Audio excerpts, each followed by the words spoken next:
Buenos días.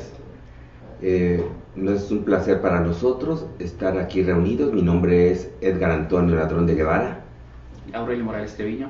Mi compañero y yo somos servidores públicos del Servicio de Administración Tributaria. Específicamente trabajamos en la Administración General Jurídica.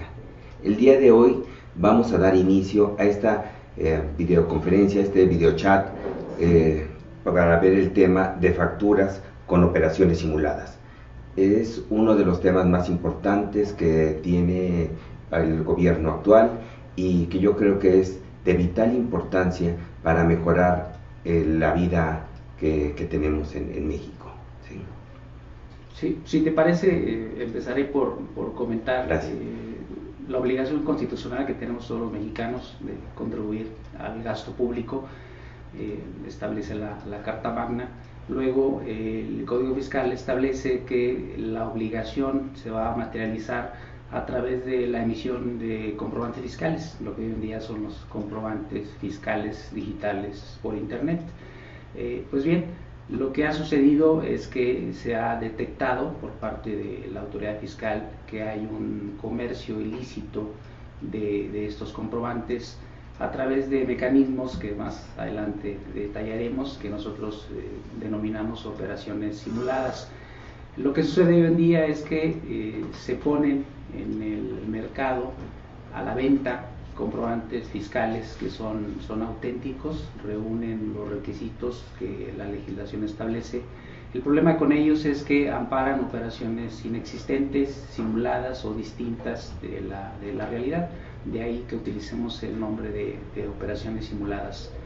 El legislador, el Congreso de la Unión, detectó esta problemática y estableció un procedimiento para prevenirlo, combatirlo y sancionarlo. El procedimiento está previsto en el Código Fiscal de la Federación, concretamente en el artículo 69b, en donde detalla todos los pasos, todas las etapas que tiene que desarrollar todo el proceso, la autoridad fiscal, todo el procedimiento. Y bueno, ese es el marco general en el que se da esta plática de facturación de operaciones simuladas y la posibilidad de que quien tenga una factura que ampare una operación simulada se corrija. Ahora sí, vamos a dar inicio con lo que conocemos como empresas que facturan operaciones simuladas, las EFOS. ¿Sí? Podríamos entrar a la primera diapositiva. ¿Sí? Como ustedes podrán ver, dentro del diagrama estamos estableciendo en una parte lo que es una empresa que factura operaciones simuladas y en la otra una empresa que deduce operaciones simuladas. ¿Cuál es la principal problemática? Son facturas que se emiten con un fin de evadir impuestos. ¿Sí? Yo en determinado momento, bueno, no yo, ¿sí?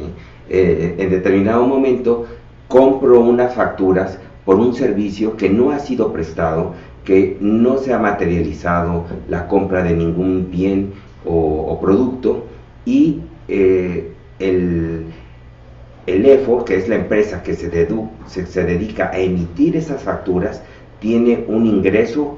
Obviamente no van a pagar impuestos por la venta de esas facturas. Las empresas que deducen operaciones simuladas son aquellas que efectivamente van a estar metiendo dentro de su contabilidad la deducción de esos productos, de esas operaciones que fueron inexistentes. Uno va a comprarle al otro y este va a obtener una comisión del monto que efectivamente se está facturando. Obviamente ese monto que va a omitir el pago del impuesto sobre la renta y el impuesto al valor agregado. ¿Sí? Esto va a aumentar los gastos, reducir obviamente el pago que se tenga que hacer en determinado momento y podría en su caso hasta nulificar lo que son los efectos para el pago del impuesto al valor agregado. ¿Sí? Con esto el SAT pierde el monto al no haberse pagado el impuesto sobre la renta y el impuesto al valor agregado por la venta de esas facturas, lo cual no solamente repercute en esta institución, sino a nivel del gobierno federal y afecta a toda la nación, porque hay que partir que los impuestos sirven para prestar los servicios que todos los conciudadanos necesitamos y requerimos en esta ciudad. Sí, algo que me parece importante señalar es que el tema de la venta de facturas ciertamente no es un tema nuevo. Lo que vemos hoy como novedad es que se ha actualizado el esquema. Si la ley estableció que ahora las facturas no son en papel, que era lo que tradicionalmente se manejaba, sino que ahora son comprobantes digitales, son documentos emitidos con una serie de requisitos. Bueno, lo que hizo el contribuyente evasor es actualizar sus estrategias, ¿no? Dicho en otras palabras, la venta de facturas es un problema añejo. En el pasado se detectaba cuando la autoridad hacía una auditoría, llevaba a cabo un acto de fiscalización y revisábamos la contabilidad. Lo menciono porque creo que se ha avanzado mucho en el sentido de que al incorporar estas herramientas digitales, en donde ahora el comprobante se emite a través de un documento. Perdón que te interrumpa, Aurelio. Un pequeño paréntesis. Cabe hacer notar que las facturas cumplen con todos los requisitos que establece la ley y la institución. El problema es el contenido y lo que efectivamente ampara. Sí, es correcto. Lo que nos permite ahora estas herramientas digitales a las que me refería es que podemos hacer una revisión de manera más expedita. En el pasado teníamos que hacer una auditoría con todo lo que esto implica, y hoy a través de los sistemas de cruce de información podemos verificar dónde hay comportamientos atípicos, probablemente de alguien que está emitiendo demasiadas facturas y tendría que estar declarando ese ingreso, pero por otro lado no está pagando contribuciones. Como lo decía Edgar, el problema no está en los requisitos del documento, porque formalmente se están cubriendo con los requisitos del documento. Formalmente el comprobante se emite a través de la plataforma digital que está diseñada para tal efecto. El problema es que el concepto que está declarado en el comprobante es inexistente. Puedo mencionar como ejemplo, que de hecho es uno de los más recurrentes, un servicio. El inconveniente o la dificultad que tenemos con los servicios es que muchos de ellos son intangibles, ¿no? A diferencia de una adquisición de una maquinaria, de un bien, de un mueble, bueno, finalmente hay una posibilidad de verificar físicamente la existencia de tal bien. Con el servicio es difícil si el concepto que describe el comprobante es asesoría o capacitación, ¿sí? Entonces es un intangible. Quien expide el comprobante está afirmando que prestó un servicio de asesoría, un servicio de capacitación, y quien está recibiendo el comprobante y eventualmente lo deduce, pues está declarando que recibió una capacitación o recibió un servicio de asesoría.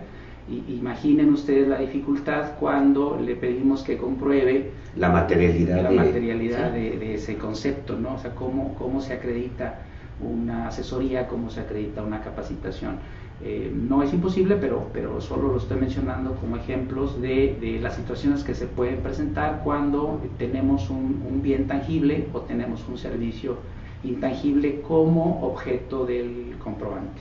Sí, como efectivamente está señalando Aurelio, este problema no es nuevo, sin embargo se ha utilizado para evadir impuestos, y esto no solamente nos está generando el problema de la evasión, sino también que estaríamos a lo mejor identificando un problema todavía mayor como lo que es el lavado de dinero, ¿sí? Porque no solamente se trata de una empresa que está fingiendo que recibe un bien y que en determinado momento arma todo un proceso, un procedimiento para decir que efectivamente el servicio fue prestado o que la materialidad de la capacitación se dio. Con esto no quiero decir que todas las empresas o todos los contribuyentes que en determinado momento dan capacitación a sus trabajadores estén realizando este tipo de operación. No es esa la intención. Sin embargo, fue a manera de un ejemplo que podría darse. En la siguiente diapositiva, si nos das el favor de mostrarla, este diagrama es específico para las empresas que facturan operaciones simuladas.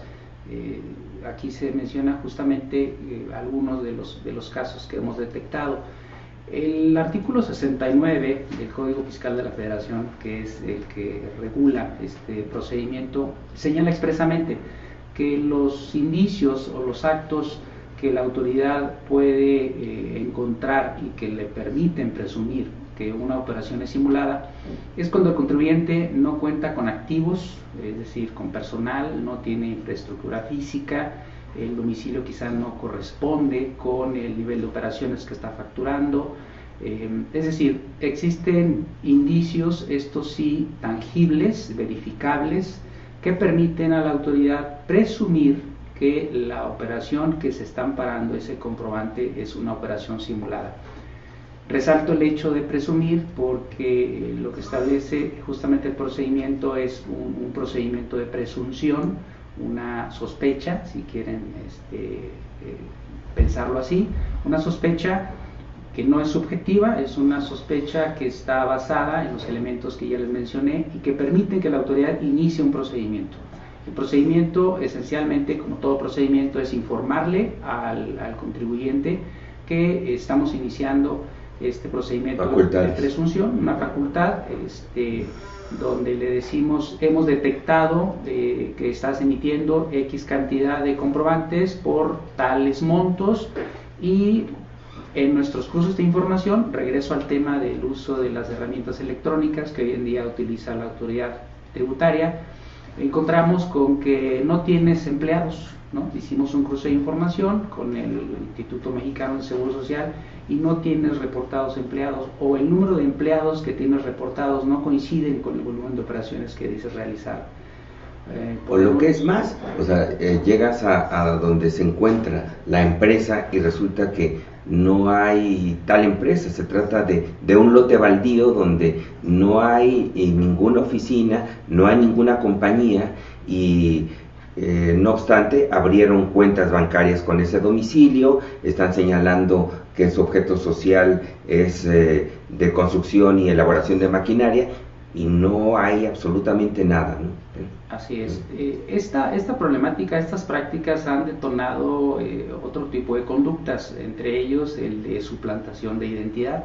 Hemos detectado que la persona que acude aparentemente a inscribir a una persona, o dice ser representante de una persona moral, no es en realidad o no es su voluntad el realizar esa inscripción.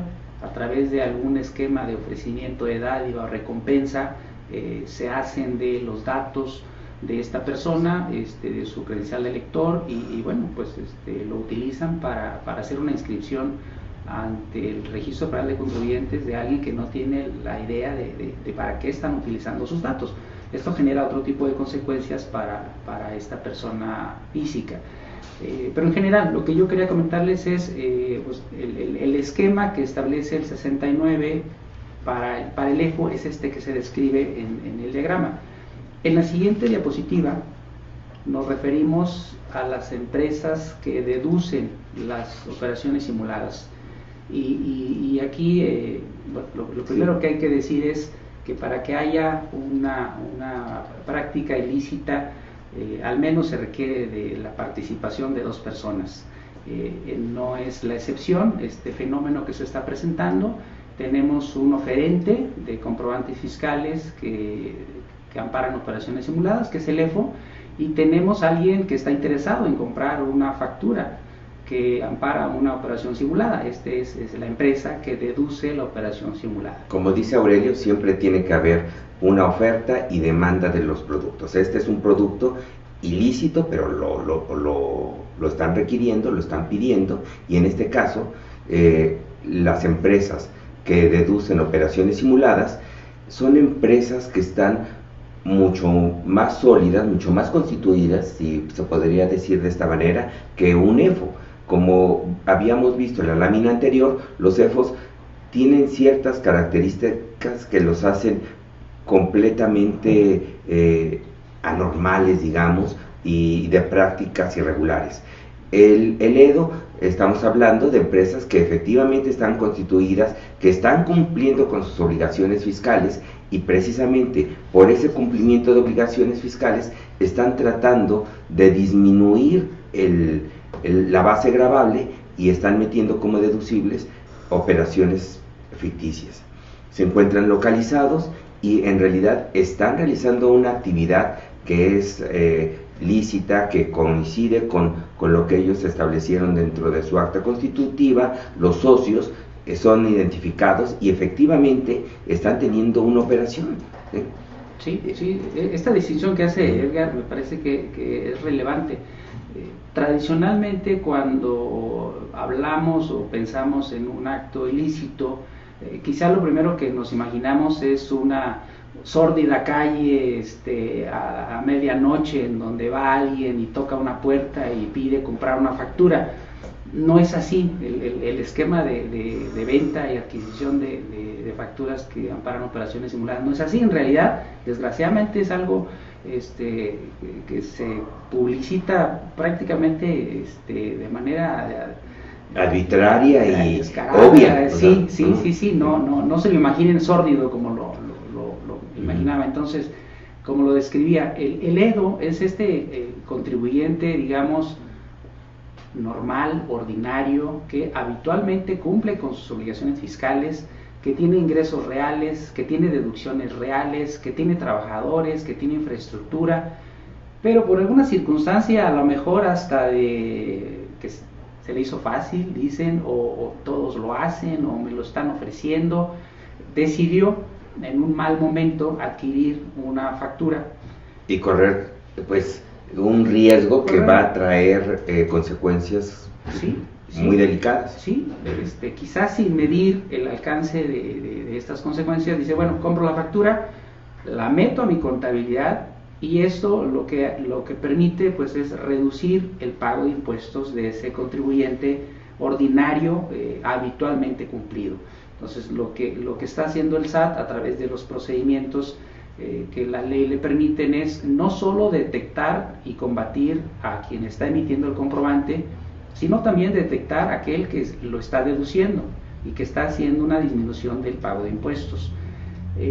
Una de las cosas que vamos a mencionar más adelante con detalle es pues, de las facilidades que tiene el EDO para corregirse, pero creo que vale la pena que se mencione que la intención es atacar todo el procedimiento. Vamos a trabajar, estamos trabajando para detectar tanto al EFO como al EDO y dar las facilidades que correspondan para la autocorrección, para alguien que en algún momento cayó en este esquema y que ahora decide corregir su conducta. La siguiente, por favor. ¿Qué son las operaciones simuladas? Bueno, el tema creo que ya ha quedado bastante claro a lo largo de nuestra pequeña exposición, y es el establecimiento en el mercado de facturas que amparan conceptos que no se han realizado, que están enajenando o que corresponden a un monto facturado irreal. O sea, como les habíamos dicho originalmente, no son facturas falsas, las facturas son legales, cumplen con todos los requisitos, están emitidas por el sistema. Sin embargo, el contenido de esas facturas, lo que están amparando, pues no es verdadero. ¿Sí? Siguiente. En este caso, estamos hablando de que pues no necesariamente puede referirse a lo que es una cifra en dinero, por operaciones que no existe, puede amparar dinero, puede amparar objetos, se finge pagar en determinado momento una cantidad y lo que hacen es la transferencia de una cuenta a otra y después por algún mecanismo a lo mejor llevarlas a otras empresas, a otras personas, aún físicas o morales, que van a recibirlas en sus cuentas y la van a regresar a la empresa originaria. Estamos hablando ahí de cómo están operando estas empresas evasoras y vendedoras de facturas. Sí, mencionaba yo hace un rato que el fenómeno que originalmente pudo tener un origen fiscal ha desencadenado otro tipo de conductas. Una de ellas es el lavado de dinero. El lavado de dinero, como todos sabemos, básicamente consiste en limpiar ese dinero que es obtenido de alguna otra actividad ilícita, meterlo al comercio formal, meterlo a procedimientos de bancarización, de facturación, en el caso que estamos mencionando, y entonces de esa forma el darle una apariencia de lícito, ¿sí? Se dice lavado de dinero porque si su origen es lícito, se considera dinero sucio, mal habido, pero a través de ciertos esquemas, de ciertos procedimientos, lo que quien obtuvo ese dinero lo que trata de hacer es de hacerlo parecer como dinero lícito, y con él, bueno, pues darle un uso posterior ya con una apariencia de licitud. Entonces es importante que se sepa que el fenómeno de venta y compra de facturas que amparan operaciones simuladas tiene diferentes consecuencias. No es un ilícito menor, no es un ilícito sin responsables, y bueno, lo que está haciendo la autoridad fiscal es llevando a cabo todos sus procedimientos para detectar a los responsables. Quien tenga la intención de corregir su situación fiscal, que así lo haga, y quien no lo haga, pues tendrá que enfrentar las consecuencias legales. Porque pues esto tiene un resultado que podría ir más allá de una sanción económica. Estamos hablando de todo un proceso penal que implicaría pues la pérdida de la libertad. Siguiente, por favor. ¿Cuáles son los efectos que tenemos? Pues también ya lo había mencionado Aurelio, estamos hablando de las bases gravables. ¿Cómo obtenemos una base gravable? Lo más sencillo es, tengo el total de los ingresos obtenidos menos el total de los gastos que tuve para efecto de obtener estos ingresos, y el resultado sería mi base gravable. A esa base gravable se le aplica la tarifa o el impuesto que corresponda, y obviamente si la base gravable es inferior, pues el pago del impuesto sobre la renta es menor, y posiblemente hasta podría generar una pérdida o un saldo a favor. Para efecto de el impuesto al valor agregado es mucho más obvia la situación, porque estamos hablando de un impuesto que se acredita. Normalmente el impuesto al valor agregado, o no normalmente, la naturaleza del impuesto al valor agregado es un impuesto que lo paga y que se causa al momento de la adquisición o prestación de un servicio, y el consumidor final es quien lo está cubriendo. Sin embargo, aquí, ¿qué es lo que hacen? Están inventándose que esa operación está causando un IVA que lo van a acreditar o deducir del IVA que ellos cobraron, y esto podría generar un saldo a favor que van a venir con la autoridad a solicitárselo para que se lo devuelvan, o en todo caso hasta compensarlo. Siguiente, por favor. O no sé si tienes algún... No. Sí, respecto de la siguiente. Ha habido inquietud por parte de ciertos contribuyentes, sectores de contribuyentes, en lo relativo a la eliminación de la compensación universal.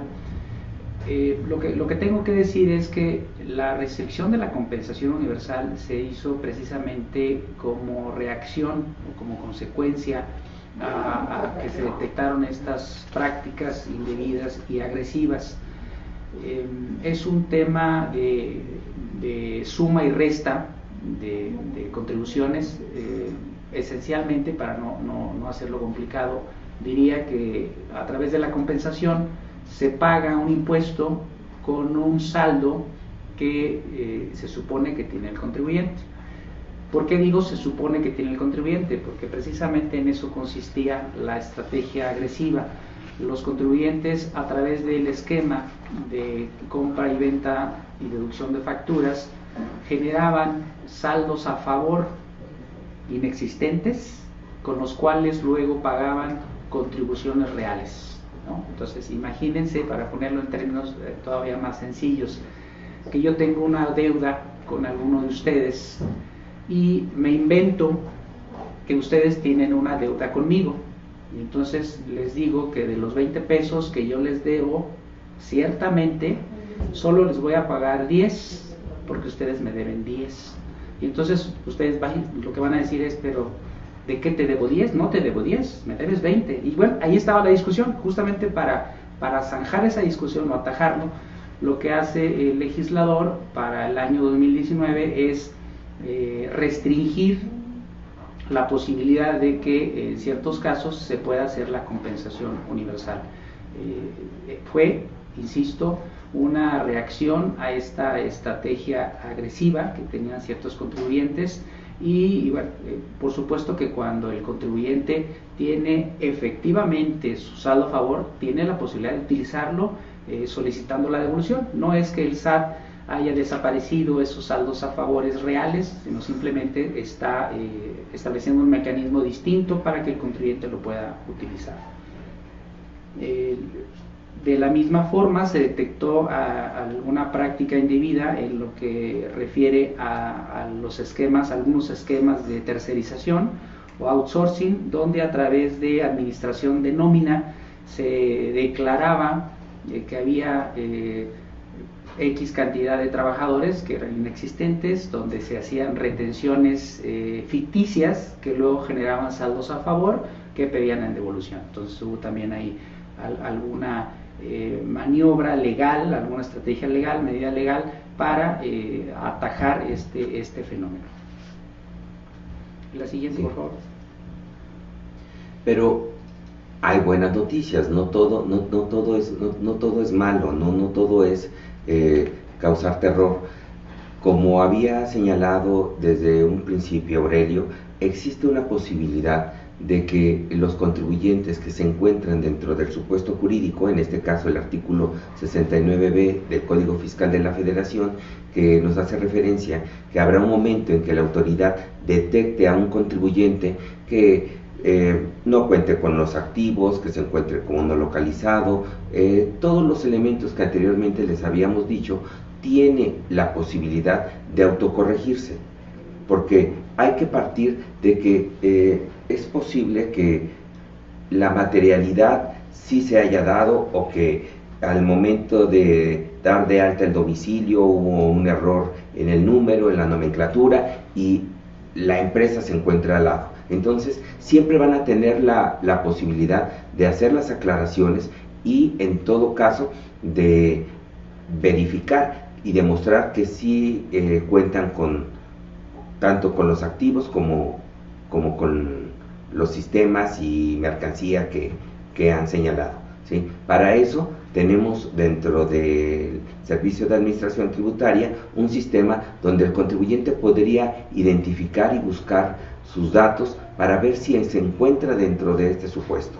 No obstante que el contribuyente puede verificar y buscarlo directamente, la autoridad emite un comunicado a este contribuyente a través de su buzón fiscal para que acuda y haga las aclaraciones pertinentes y le señala en qué supuesto se encuentra. Sí, sí. Sobre esto último que mencionaste, Edgar, el buzón tributario, quisiera resaltar las bondades que tiene. El Servicio de Administración Tributaria ha hecho un esfuerzo increíble por adquirir las mejores tecnologías y establecer los mejores canales de comunicación. El buzón tributario hoy en día es nuestra principal herramienta de comunicación con el contribuyente y esencialmente es un correo electrónico o un buzón electrónico en donde la autoridad envía mensajes de todo tipo. Uno de ellos es precisamente este aviso, esta notificación, esta invitación a autocorregirse de un contribuyente que, según nuestros sistemas, según la información, los cruces de información que realizamos, detectamos que ha estado recibiendo comprobantes de una empresa que factura operaciones simuladas. Una de las inquietudes de los potenciales EDOs es: ¿cómo me entero ¿Cómo me entero si mis proveedores son presuntos empresas que facturan operaciones simuladas? Pues es a través de esta herramienta que está ubicada en la página del Servicio de Administración Tributaria, en la página electrónica www.sat.gov.mx, en donde ustedes van a encontrar un vínculo como el que están viendo en pantalla, y donde podrán ubicar un listado completo de los contribuyentes que al día de hoy se les ha llevado a cabo el procedimiento del artículo 69 del Código Fiscal de la Federación, y legalmente se ha determinado que son empresas que facturan operaciones simuladas. Si un EDO o alguien que teme, que sospecha o quiere estar seguro simplemente de que sus proveedores no son EPOS, lo único que tiene que hacer es entrar a esta aplicación, teclea el nombre o el RFC de su proveedor, y entonces ahí le va a aparecer, o ojalá no aparezca, el proveedor que le provee bienes o insumos. Esa es la manera como el EDO, una de las formas en las que el EDO podría conocerlo, hasta de manera preventiva. La otra, regreso al tema del buzón tributario, pues es estar muy atento de los mensajes que enviemos a través de buzón tributario, y en caso de que no tengan habilitada esta herramienta, por supuesto la recomendación es que vengan, la habiliten, nos den los datos de contacto, su dirección de correo electrónico, en donde podemos estarles enviando todos estos comunicados para que estén atentos de su situación fiscal. La siguiente, por favor. Bueno, aquí estamos hablando realmente es un compendio de lo que dijimos anteriormente. Sí, podría ser por inexperiencia, por curiosidad, por apuro económico, por una equivocación que se encuentra en esa situación, y entonces tiene la posibilidad de autocorregirse o en todo caso demostrar que realmente hubo un error en la apreciación. La siguiente, por favor. Sí. Aquí, bueno, es finalmente lo que ya había señalado Aurelio, que es revisar tus facturas, acércate a las oficinas del SAT, autocorrígete y toma las mejores decisiones. La mejor decisión es no correr riesgos, no meterse en problemas gratuitos por tratar de pagar menos impuesto o aún de no pagarlos. ¿Sí? Sí. La autocorrección consiste en quitarle los efectos fiscales a esa factura que indebidamente se dedujo. Para ponerlo en términos más llanos, si yo tenía una base gravable de 1000, pero la logré disminuir porque incorporé una factura de 200, pues entonces la base originalmente de 1000 se hizo de 800 y pagué sobre 800. Eso es la práctica indebida. La autocorrección pues consiste en quitar ese comprobante que indebidamente introduje en mi contabilidad, y entonces los 800 se vuelven 1000 otra vez porque le quito el efecto de deducción, y tendré que pagar la diferencia sobre los impuestos que me correspondían originalmente. Eso básicamente es la autocorrección. Si hubo alguna solicitud de impuestos que indebidamente se efectuó, pues habrá que efectuar la devolución de ese impuesto que indebidamente recibió el contribuyente. En eso consiste la autocorrección. La autocorrección se da básicamente a través de las declaraciones complementarias que el Código Fiscal de la Federación establece como una facilidad para el contribuyente. ¿Sí? Básicamente tienes derecho a presentar tus declaraciones. Si te equivocas o tienes algún problema, puedes corregirte presentando una declaración y declarando lo que efectivamente corresponda, ¿no? Siguiente, por favor. Esta diapositiva es quizá la más impopular de todas las que vamos a presentar, pero tenemos que decirlo, ¿no? Decía yo que el SAT, la autoridad fiscal, ha incorporado todas las herramientas informáticas que ha podido, y derivado del cruce de informaciones que hemos hecho la detección de este tipo de prácticas indebidas y estamos actuando en consecuencia. Entonces la invitación En primer término es que se autocorrija aquel contribuyente que haya participado de alguna manera en esta práctica. En caso contrario, nosotros seguimos trabajando, ¿no? Entonces, derivado de estos cruces de información, vamos a realizar procedimientos ya no solo de detección, sino de sanción. Y la sanción se divide en sanción de tipo administrativo, que básicamente es una multa, o como Edgar lo apuntaba hace un momento, inclusive sanciones de tipo penal. La siguiente, por favor. Por todo lo que hemos dicho, te invitamos a que denuncies. Si alguien te está ofreciendo facturas, si en determinado momento dentro de tu contabilidad o dentro de tus proveedores descubres o te das cuenta que se trata de un EFO, acércate al SAT. El SAT realmente está para ayudar. El servicio que proporcionamos es gratuito y es la mejor forma de solucionar tus problemas. En pantalla puedes ver el número telefónico o directamente en denuncia@sat.gov.mx. Siguiente, por favor. Pues lo que restaría sería recibir su retroalimentación, sus preguntas sobre el tema que les hemos expuesto, el tema de la facturación simulada, y pues me parece que lo más importante aquí, el mensaje final o que me gustaría resaltar, es el ofrecimiento del SAT de que se autocorrija el contribuyente que haya participado de alguna manera en este esquema.